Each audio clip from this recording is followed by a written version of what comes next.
దేవభూమి ఉత్తరాఖండ్ లో మరోసారి ప్రకృతి విలయం సృష్టించింది.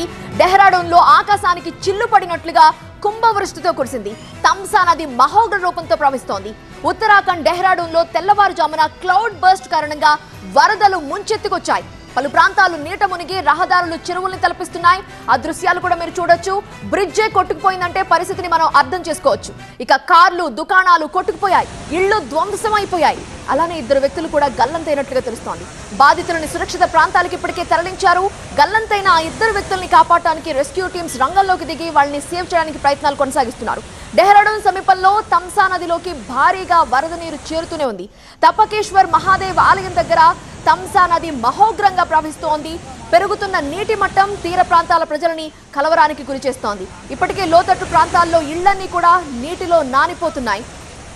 అక్కడ పరిస్థితికి సంబంధించిన దృశ్యాలు మీరు చూస్తున్నారు. నది ప్రవహిస్తుందా రోడ్ల మీద అన్నటువంటి సిచ్యువేషన్ కనిపిస్తోంది. ఎక్కడ చూసినా విధ్వంసం కనిపిస్తోంది. ప్రకృతి విలయమే. ఇంకా చిక్కుకున్న వాళ్ళని సేవ్ చేస్తున్న దృశ్యాలు మనం ఒకవైపు చూస్తున్నాము.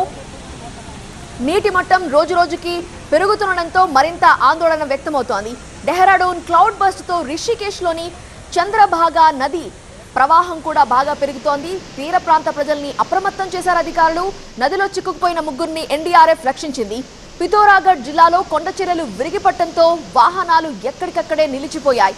వరద ప్రాంతాలకు ఇప్పటికే ముఖ్యమంత్రి పుష్కర్ సింగ్ ధామీ పర్యటించి నష్టాన్ని అంచనా వేశారు, పరిస్థితిని సమీక్షించారు. దాంతోపాటు డెహ్రాడూన్లో ఇంకా భారీ వర్షం కారణంగా డెహ్రాడూన్లోని పాఠశాలల్ని మూసివేశారు.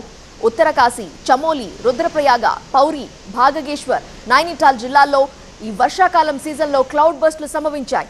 ఈ ఏడాది ఏప్రిల్ నుంచి ఇప్పటి వరకు ప్రకృతి విపత్తులతో 85 మంది చనిపోయారు. 128 మంది గాయపడ్డారు. మరో 94 మంది ఆచూకీ లేకుండా పోయారు.